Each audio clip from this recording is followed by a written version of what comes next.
Faces in Toronto. Ella Shelton picked up on draft day in that trade. Playing her first game for Toronto tonight. Now her new face in Minnesota, Kendall Coyne-Schofield, looking to lead her team to that three-peat.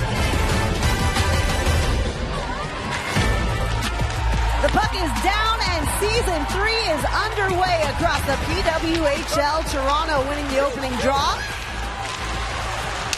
Settled early by the rookie Kendall Cooper, going to work along the boards in the corner, and Minnesota able to break out clean. Tonight, a rematch of the semifinal matchup that saw Minnesota advance in 4 games against the Toronto Sceptres. Actually, the second straight year those two met in the semifinals. Yeah, for it just being the 3rd season of this league, these two teams have seen plenty of each other. And Toronto probably at times has felt like they've seen enough of Minnesota, especially in the playoffs. Troy Ryan telling us before the game, though, that there hasn't been much chatter about that at all. There are enough new players on both sides that he doesn't think there's going to be any residual bad blood as Britta Kurossalemi goes to work. Tried to feed it along to Kelly Panic, taken away by the Sceptres, but held in now by the Frost. And a turnover momentarily, and Malte settles.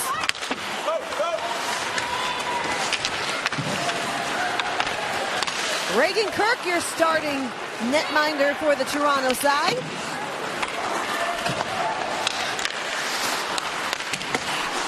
Reagan Kirk started as a backup last year to Kristen Campbell. Sceptres have since parted ways with their previous starting netminder, and now it's Reagan Kirk and Elaine Shuley who will battle for that #1 spot. Yeah, Reagan Kirk last season had 5 wins, got into 8 games last year, and they're looking forward to see what they can get out of her this season. They jam away along the boards. Madison Bazal trying to clear the zone for the Frost. Savannah Harmon, nice work to keep it in. Kiara Zanin wearing number 11 for the Sceptres. She's one of their high draft picks that they're very excited about. And an offside. A chance in the slot, but couldn't corral it, then gets a look there, and there's a look at Reagan Kirk's last season stats. Again, has not gotten a starting role yet in this league. We'll see if she maybe gets the starting role this season. And then Rooney on the other side of things, of course, a familiar face. Minnesota, the only team to retain their top 2 goaltenders from last season into this season, which could be huge for the Frost if goaltending becomes a big duel here in this league this season. They've got 2 well-experienced goaltenders. Pretty much a 50-50 split in each of the first 2 years. Here's Minnesota on the break. Coming in is Abby Hustler and sends it wide. Try to connect with Grace Zumwinkle. Well, I like what she was trying to do there, was kind of running out of room on the angle, but just couldn't connect on the pass. Natalie Spooner clears the zone, and she'll head for a change. Yeah, Minnesota has the luxury of 2 true #1s in net. They've been able to go back and forth depending on who has the hot hand. Kurossalemi had it stripped by the new Sceptres player, Emma Gentry. Toronto's 2nd-round pick. Although it was the first pick for the Sceptres at the draft since they traded their 1st-round and 4th-round picks to get the one and only Ella Shelton on the blue line. A good chance in front of this score! Kendall Coyne-Schofield is off to the races already.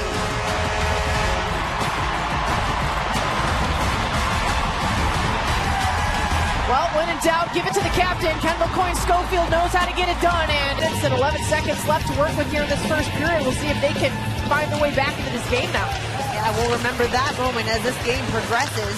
Little tip toward the net. Nicely done by the newest Frost member, Abby Hustler.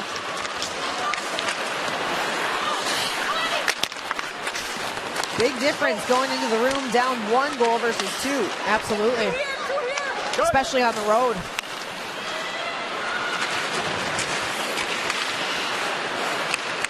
Maggie Connors bumped off the puck.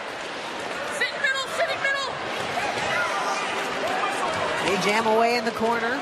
And the official once again saying that they're not blowing the whistle, so you better dig it loose. Heisey trying to break it free. And here come the Frost. It's Grace Zumwinkle. Checked off the puck. Yeah, she got crunched just in front of the Toronto bench there. Batherson. More in the shot. Gloved and held by Kirk. Big fan of her, saying she's one of the best people I've ever met or worked with, let alone coached. Certainly a great player as well. Malte streaking to the net, and Toronto scores! Looked like it was Shelton joining the rush, and sure enough, the new Sceptres defender ties it at 1. Couldn't have teed that one up any better, Jamie. I mean, so far they both came earlier in the game. Another face-off win for the Frost as Heisey able to get it across to Steckline. Now Frost have dominated in that category here tonight. Petrie lost the puck momentarily. Nice hold by Heisey. And Harmon will clear it out for the Sceptres. Toronto will get some fresh penalty killers out there. Zumwinkle. Up ahead for Heisey, who's in. Leaves for Zumwinkle. Zumwinkle offered backhand to Petrie. Petrie tied up. Heisey over to Steckline. Taylor Heisey skating in. Trying to drop it back for Steckline, but Malte was there, and here she comes shorthanded. Sorted out nicely by Steckline with just 18 seconds to go on the power play. Most defenders wouldn't have made that look so easy.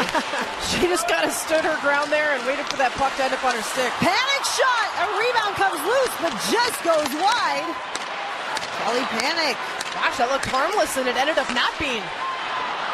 Batherson unable to hold the zone, and here comes Turnbull out of the box. Has Comfer with her, but tied up by Coyne Schofield.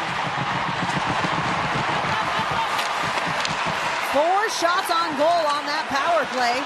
Here comes Curl, her shot. And Kirk gets a piece. Minnesota lost that face-off to the Sceptres.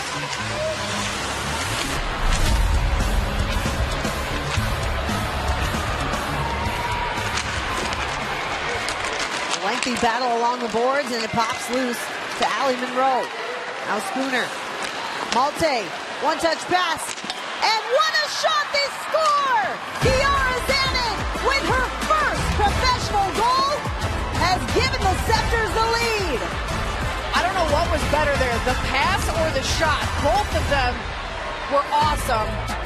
And we talked about how some of these young players in this period, since they've gone down 2-1. So Minnesota. Well, Toronto, their third power play of the night, 0 for 2 with 1 shot through the first 2.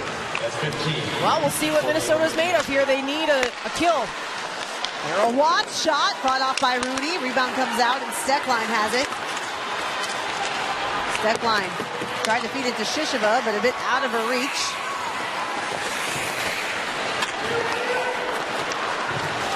Ella Shelton. She drops for Jalmerson. Malte brings it around the boards over to Spooner. Here comes Himlerova shorthanded. Has Curl breaking toward the net, but put it out of her reach. Daryl Watts gaining speed through the neutral zone, and they're in offside. And here in this game, assuming Minnesota kills off these final 20 seconds, that'll leave a little over 2 minutes on the game clock, which means that by the time this penalty's over, Minnesota is going to quickly be looking to get Maddie Rooney off the ice for the extra attacker within about probably 30 or 45 seconds. So we'll see what Coach Ken Klee decides to do. One final clear for the Frost. We're back to even strength with just 1 shot on goal allowed by that kill. So they've done task number 1, which is kill the penalty, and now they got to find a way to get some puck possession and give Rooney a chance to get off the ice. Rooney out to play it now. Sid Morin. Here comes Panic. Keep an eye on Rooney as she stays in her crease for now. Smart decision. Yet. Emma Woods sends it in deep before going for a change. Minute and a half to go here in the third period. Opening night of Season 3 in the PWHL, and the defending champs are going to try to find some late magic here. Lee getting ready to send an extra skater out as soon as he feels his team has enough possession. He's taking a look at the clock, and he's waved Rooney off. Extra skater is coming on. Goes. Empty net, and Connors almost got there. It was the rookie Kendall Cooper able to disrupt that play. 6-on-5 for the Frost as we enter the final minute of the third period here in Minnesota. Cooper to her knees to keep the puck in the zone. Heisey trades places with Cooper. Heisey's shot deflects wide. Heisey gets it back and feeds Zumwinkle down low. Up high now for Steckline.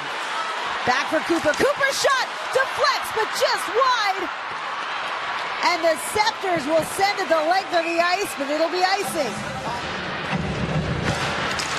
And the Frost win the draw. Morin walking the line. Heavy hit. Morin deflected in front, and Kirk squeezes the pads.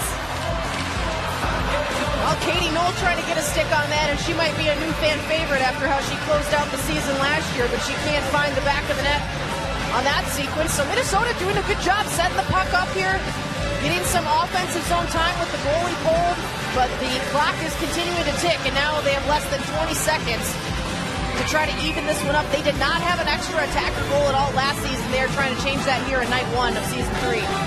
Britta Curl going to work against Blair Turnbull. Important face-off won by Turnbull. Ella Shelton rings it around the boards, but not out. The Frost keep it alive for now. It's Knoll. Now Turnbull off her backhand. Still not out. Curl keeps it alive. Now a little spin around with Comfer, but it goes wide, and the icing will be called. Kelly Panic to take the draw. Turnbull wins it, and the horn sounds on opening night. Reagan Kirk and the Toronto Sceptres